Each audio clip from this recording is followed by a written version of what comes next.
স্বর্ণ ব্যবসায়ী খুনে এবার গ্রেফতার কোচবিহারের তৃণমূল নেতা, তৃণমূলের ব্লক সভাপতি, তাকে গ্রেফতার করা হয়েছে। গতকাল সন্ধে শিলিগুড়ি থেকে গ্রেফতার করা হয়েছে সজল সরকারকে। স্বর্ণ ব্যবসায়ী খুনে সরাসরি যোগাযোগ রয়েছে এই সজলের, এমনই দাবি করা হচ্ছে পুলিশের তরফ থেকে। আর ইতিমধ্যেই যে দুজনকে আগে গ্রেফতার করা হয়েছিল তাদের জেরা করে এই সজল সরকারের নাম মিলেছে বলে পুলিশ সূত্রে খবর। আজ বিধাননগর আদালতে তোলা হবে অভিযুক্ত সজলকে। আর ধৃত সজলের সঙ্গে ঘনিষ্ঠ যোগাযোগ ছিল খুনে নাম জড়ানো রাজগঞ্জের বিডিও প্রশান্ত বর্মনের, এমনই খবর সূত্র মারফত। স্বর্ণ ব্যবসায়ী খুনের ঘটনা এবং দত্তাবাদে সেই স্বর্ণ ব্যবসায়ী খুনে এবার গ্রেফতার করা হয়েছে কোচবিহারের তৃণমূলের ব্লক সভাপতিকে। ময়ূক ঠাকুর চক্রবর্তী আমাদের প্রতিনিধি সরাসরি রয়েছেন আমাদের সঙ্গে। ময়ূক, সজল সরকার তৃণমূলের ব্লক সভাপতি যাকে গ্রেফতার করা হয়েছে, খুনের সঙ্গে তার কি যোগ?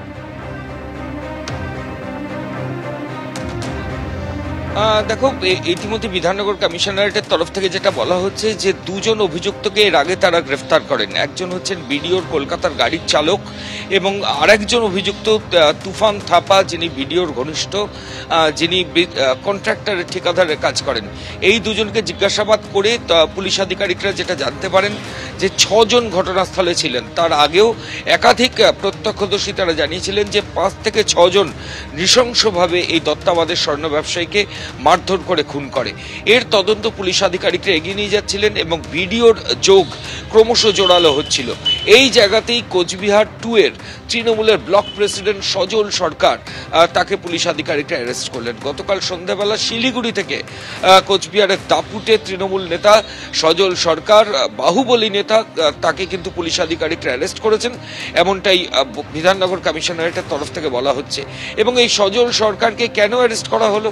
কারণ হচ্ছে ওই স্বর্ণ ব্যবসায়ীকে নিউ টাউনে অপহরণ করে নিয়ে আসা এবং তারপর তাকে একটা ঘরের মধ্যে বেল্ট, লাঠি সহ বিভিন্ন জিনিস দিয়ে বেপরোয়াভাবে মারধর করা, মাথার পেছনে আচমকা লাগা এবং তারপর সংজ্ঞাহীন হয়ে যাওয়া।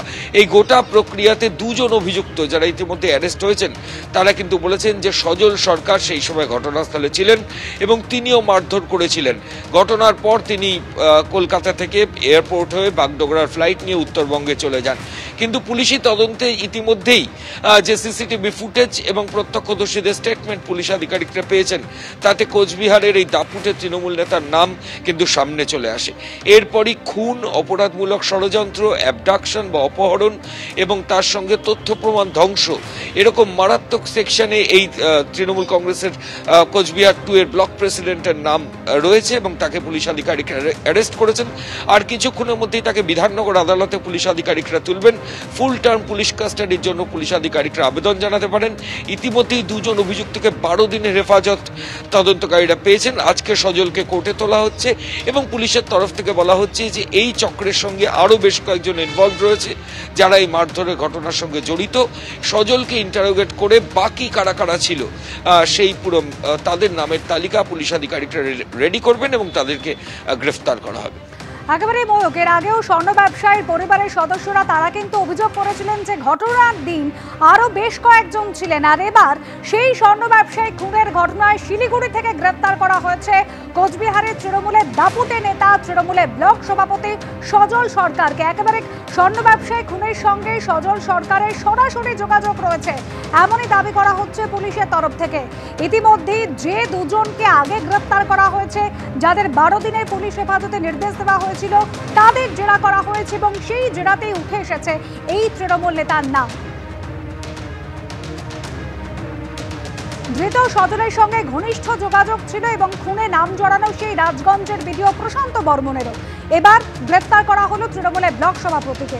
শুভেন্দু অধিকারী রাজ্যের বিরোধী দলনেতা কি বলেছেন শোনাবো। গুন্ডা একটা সজল, দুর্নীতিগ্রস্ত গুন্ডা। এই পুলিশের হাতে থাকলে ওই এখন মিডিয়ার চাপে এগুলো করছে।